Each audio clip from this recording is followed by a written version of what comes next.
The last message to the earth is a loud cry of warning. Welcome to another tidbit from the book of Revelation. I'm Dr. Petersen. We have arrived in chapter 18. Chapter 18 is, naturally enough, a continuation of chapter 17. But 17 to 19:10 contains a number of explanatory visions which expand on the last plague and the fall of the city of the world, the great Babylon.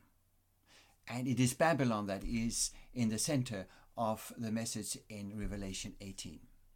At first, we have two angels. Their message is a repetition and a slight expansion of the second angel's message from Revelation 14:8. Fallen is the mighty Babylon. Many of the verses and expressions in this particular chapter can be found almost verbatim in some of the chapters from the great prophets, Isaiah and Jeremiah, and it's all permeated by this Old Testament theme of the Exodus from Babylon. The first angel, a mighty angel, it is said, is shouting with a loud voice. This is what traditionally very often is simply labeled as the loud cry. The earth is enlightened by his glory. And that particular word glory, in Greek doxa, is a word that John is very fond of. And it has earlier in the book been used many times. And it has been taken with some reason also to refer to the glory of the crucified and resurrected Jesus. Also in this last warning to the world, Jesus has to be and will be in the center. And then it is said that Babylon is fallen, and there's a second angel that adds to that with the appeal, "Come out of her, my people." And then with verse 8, those messages stop. And surprisingly enough, you have a series of 3 large and long woes. And people may wonder, what are they doing here?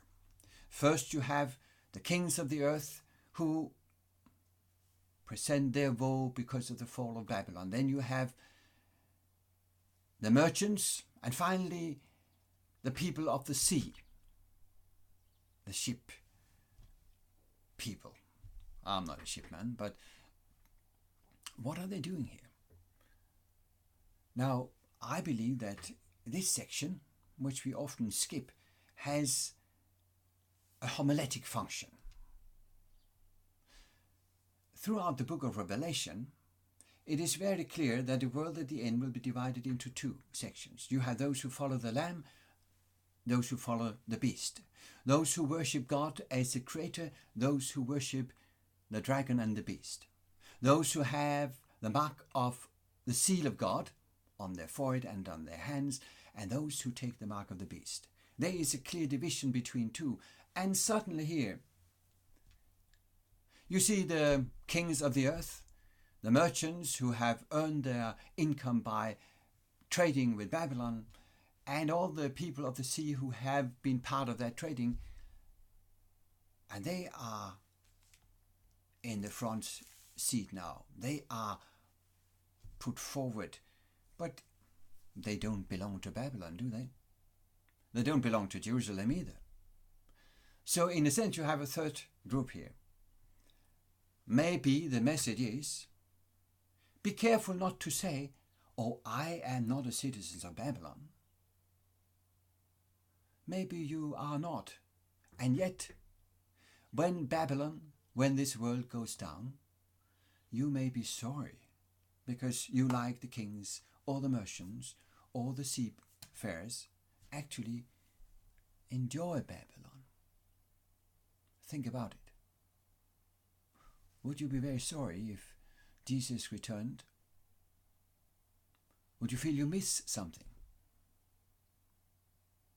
oh, I don't belong to Babylon, yet I may be complaining when Babylon goes down.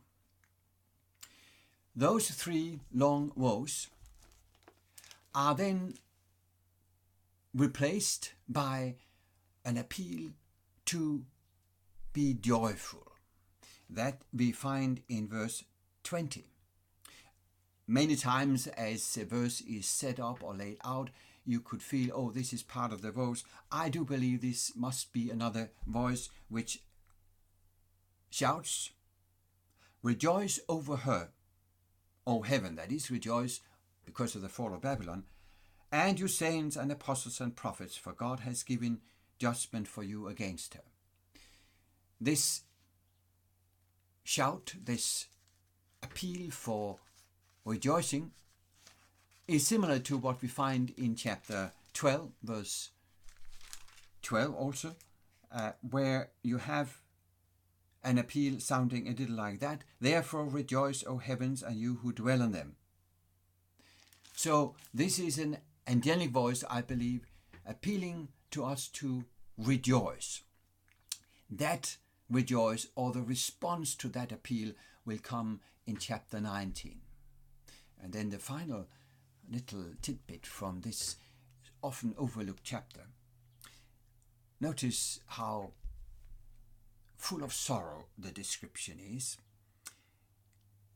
The last section of the chapter describes a parable act where a mighty angel takes up a stone, like a great millstone, and throws it into the sea. That is not the sins of people who are thrown into the sea to be forgotten. This is Babylon, who is thrown into the sea to be forgotten, not to be there anymore. So the sound of harpists and musicians, of flute players and trumpeters will not be heard in you anymore. And it said in verse 20, and the voice of bridegroom and bride will not be heard in you anymore. But that absence of the joy of the wedding is in the subsequent chapter replaced by the anticipation of the wedding of the Lamb and the invitation to everyone to attend the eternal feast, wedding feast of the Lamb with his bride. So the chapter ends with the anticipation of the glory that will replace what was the glory of Babylon. And that future glory is so much better. Thank you for listening to yet another tidbit from the book of Revelation.